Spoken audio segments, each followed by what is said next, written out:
मेरे छोटे भाई गोकुल बुटेल जी, गांधी साहब, बीना जी और आप सब का स्वागत है। ये दूसरी बार मैं इधर आ रहा हूँ। काफ़ी चेहरे जाने पहचाने हैं। कुछ चेहरों को देख के मालूम पड़ जाता है ये क्या पूछने वाले हैं। हिमाचल प्रदेश एक संघर्ष के दौर से गुजर रहा है और ये संघर्ष के लोगों ने कांग्रेस को कैसे जिता दिया। हिमाचल प्रदेश के लोगों ने क्यों भारतीय जनता पार्टी सभा चुनाव में सबक सिखाया। जब जनता सबक सिखाती है तो दो रास्ते होते हैं, या तो आप चुपचाप बैठ के सबक सीखो, अपनी गलतियां सुधारो, 5 साल बाद फिर जनता के सामने जाओ, और या ऐंठ में रहो कि नहीं आप होते कौन हो हमें सबक सिखाने वाले। वहाँ फिर जोड़ तोड़ की राजनीति शुरू कर दी। तो हिमाचल प्रदेश हो या मेरा राज्य राजस्थान हो, कुछ राज्य इस देश के ऐसे हैं जो अकड़ निकालने में बड़े उस्ताद होते हैं। हम किसी के अकड़ बर्दाश्त नहीं करते। ऐंठ निकालना आता है, हिमाचल को बहुत अच्छी तरह आता है, थोड़ा बहुत राजस्थान को भी आता है। कोई भी आदमी ईगो को बनाकर बैठ जाए कि साहब नहीं मैं हार ही नहीं सकता, मेरी पार्टी हार ही नहीं सकती, और खरीद फरोख्त करे, दबाव की राजनीति करे, डराने की राजनीति करे, तो वो हिमाचल को बर्दाश्त नहीं होगा। हिमाचल ने पिछले अभी जो बाई इलेक्शन हुए उसमें जवाब भी दे दिया और अच्छा जवाब दिया। अब ये इतिहास में पहली बार हो रहा है कि इंडिपेंडेंट एमएलए रिजाइन करता है और फिर एमएलए बनने के लिए इलेक्शन लड़ता है। 12वीं में आप पास होते हो, फिर से 12वीं का एग्जाम देने बैठ जाते हो। क्यों? क्या मिल जाएगा आपको? यह सवाल हिमाचल के वोटर के जहन में है, के दिमाग में है, हमीरपुर में है, देहरा में है, नालागढ़ में है, और पूरा देश समझना चाह रहा है कि ये आखिर क्या कारण है। एक चुनाव कोई आसान नहीं होता, टैक्स पेयर का करोड़ों रुपए खर्च होता है। यूं तो आपके पास जब आपदा आती है तो आप हिमाचल की तरफ मुड़कर नहीं देखते, ना कुछ फंड रिलीज करते हो, लेकिन हिमाचल पर बार बार चुनाव थोपने की आपकी जो ये आदत हो गई है, इस आदत से हिमाचल प्रदेश के लोगों के मन में गुस्सा है। ये बर्दाश्त नहीं करेंगे हिमाचल के लोग। हाँ, चुनाव थोप रहे हो, वैसे ही राज्य के पास पैसे की कमी है, आप रिलीज करते नहीं हो। जीएसटी का जो हिस्सा है, जो इस राज्य को मिलना चाहिए, हक है इस राज्य का, वो आप हिमाचल को नहीं दे रहे हो। तो ऐसे में जब आप चुनाव थोपते हो तो लोग आपको माफ नहीं करेंगे। और जैसा मैंने आपको कहा, दिल्ली में जो वो व्यक्ति बैठा है, 2 लोग हैं, गुजरात के हैं, उनकी ऐंठ निकाल लेगा हिमाचल। जनता ने 2014 में हमको केंद्र में हराया। इससे पहले जो असेंबली चुनाव पिछला हुआ था उसमें हमें हराया। हमने सर आंखों पर फैसला जनता का लिया, लेना ही पड़ेगा। और फिर से मेहनत की, 10 गारंटियों की बात की, लागू करनी शुरू की। ओपीएस शायद इकलौता राज्य है हिंदुस्तान का जो ओपीएस देता है, और उसकी सजा माननीय नरेंद्र मोदी जी हिमाचल प्रदेश की सरकार को दे रहे हैं। जब हिमाचल प्रदेश के मुख्यमंत्री हमारे बड़े भाई सुक्खू जी दिल्ली जाते हैं, गुहार लगाने जाते हैं, अपना दामन फैला कर जाते हैं, हक मांगने जाते हैं हिमाचल के लिए केंद्र सरकार से, तब उन्हें कहा जाता है अरे आप तो ओपीएस दे रहे हो। ओपीएस देने की सजा आज हिमाचल प्रदेश को दी जा रही है। अब ये ऐंठ नहीं है, ये अकड़ नहीं है, ये घमंड नहीं है, तो और क्या है?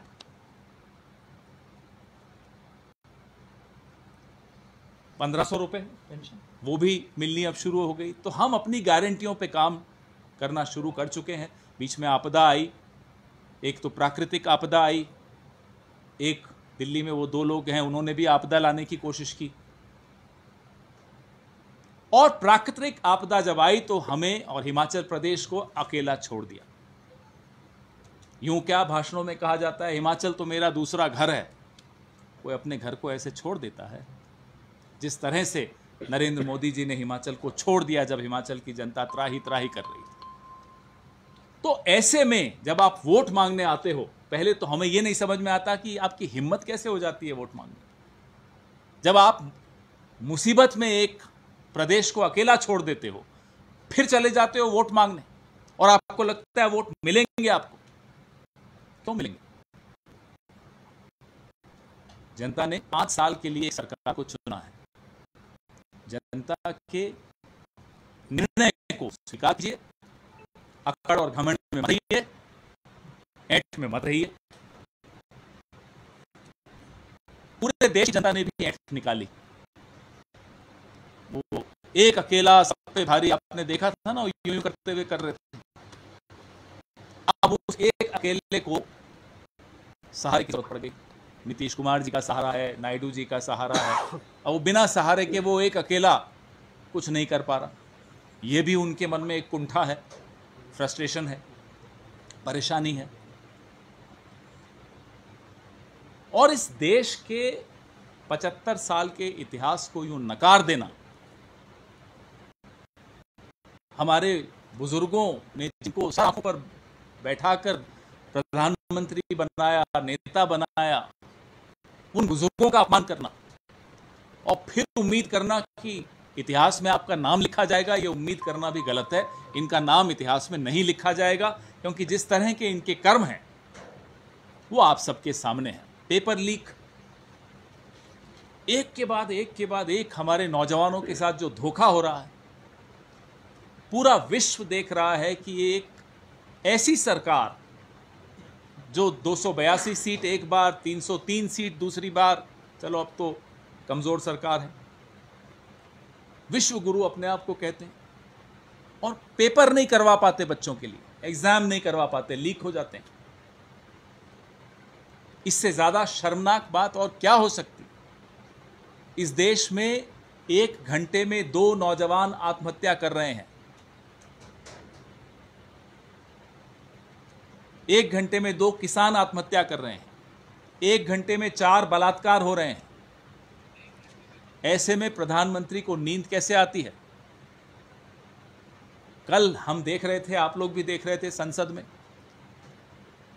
जिस हल्के तरीके से प्रधानमंत्री भाषण दे रहे थे।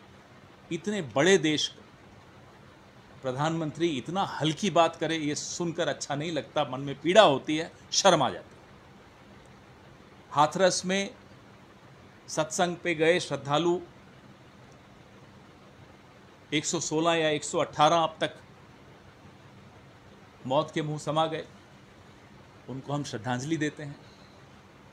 5 बजे शाम को यह हादसा हुआ, प्रधानमंत्री ने अपना भाषण नहीं रोका, भाषण देते रहे।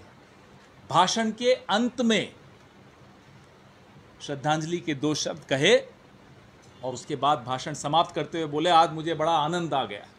श्रद्धांजलि देना भी नहीं आता आपको। उसी राज्य से आप सांसद हैं, उत्तर प्रदेश से, जहां ये इतनी भारी दुर्घटना हुई है। मैं आपको यह बताना चाहता हूं कि कितने असंवेदनशील व्यक्ति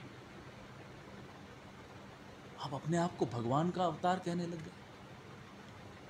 बोले मैं बायोलॉजिकल ही नहीं हूं। हम ये तो जानते थे कि लॉजिकल नहीं है, अब ये भी मालूम पड़ गया कि बायोलॉजिकल भी नहीं है। कोई अपने आप को भगवान से कोई तुलना करता है। अब बेचारे नड्डा जी यहां से हैं तो बोलना पड़ेगा उनके बारे में भी कुछ। नड्डा जी ने एक दिन कहा कि वो नरों के इंद्र नहीं है, सुरों के भी इंद्र हैं, देवताओं के देव हैं। चलो मंत्री पद तो मिल गया, लेकिन किसी इंसान को, जो इंसान भी बनने के लिए संघर्ष कर रहा हो, उसको आप भगवान विष्णु का अवतार बता देंगे। पूरा 10 साल इन्होंने गुजार दिए असली सवालों से बचते हुए।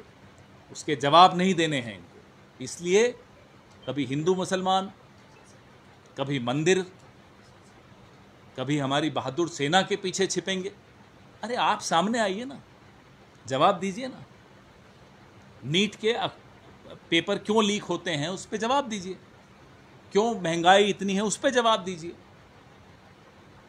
कोई एक समस्या थोड़ी है। उन सब समस्याओं पे, उन सब सवालों पे जवाब तो आप ही को देना है। 10 साल से आप हैं, लेकिन आप नहीं चाहते कि मीडिया आपसे कठिन सवाल पूछे, आप नहीं चाहते कि विपक्ष आपसे कठिन सवाल पूछे, इसलिए आप गैर जरूरी बातों में देश को व्यस्त रखने की कोशिश करते। जवाब अयोध्या से मिला, भगवान श्री राम की जन्मस्थली से मिला, वाराणसी में भी जवाब काफी कुछ मिल गया। प्रधानमंत्री रोते पीटते जीत गए कम मार्जिन से।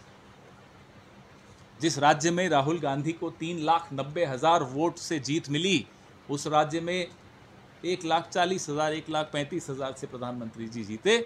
और देखिए कल कितनी हल्की बात राहुल जी के लिए वो कह रहे थे। कल परसों राहुल गांधी ने आईना दिखाया, संसद में खड़े होकर आईना दिखाया, जब उन्होंने हिंदू धर्म की बड़ी खूबसूरत व्याख्या की। हिंदू धर्म से कहीं ऊपर होता है, धर्म नहीं है। हिंदू तो विचार है, हिंदू जीवन शैली है, जिसमें हिंसा का स्थान नहीं है, नफरत का स्थान नहीं है, डर का स्थान नहीं है।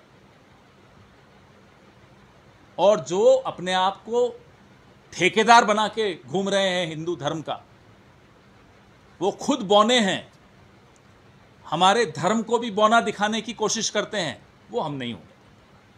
अब तक हमारी लड़ाई क्या थी?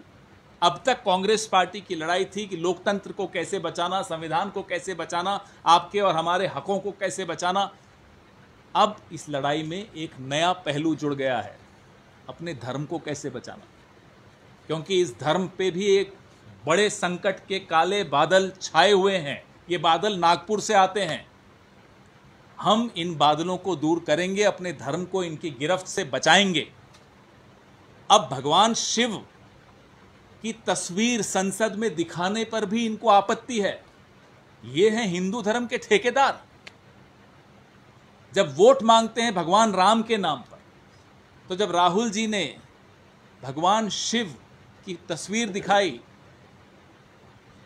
बड़ी आपत्ति हो गई मोदी जी को भी। पूरे संसद में पूरी भाजपा खड़ी हो गई। अरे साहब, कैसे दिखा दिया? क्यों? आपका ठेका है। आप जो जहर इस समाज में घोलते हो, भगवान शंकर उस विष का पान कर देते हैं। यह है ताकत इस संस्कृति की। आप जहर घोलते रहिए, इस जहर को हम फैलने नहीं देंगे, क्योंकि भगवान शिव की ताकत हमारे साथ है। आपके सवाल। सर, राहुल गांधी ने जो बयान दिया है हिंदू धर्म को लेकर, उसको लेकर बीजेपी नेगेटिविटी फैलाई है। राहुल गांधी तो प्रहलाद था, हिरण्यकश्यप के साथ क्या किया प्रहलाद ने? इनको पूछ लीजिए।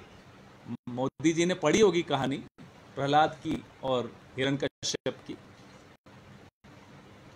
ये भारतीय जनता पार्टी का 10 साल का टूल किट है। अब वो टूल किट एक्सपोज हो गया।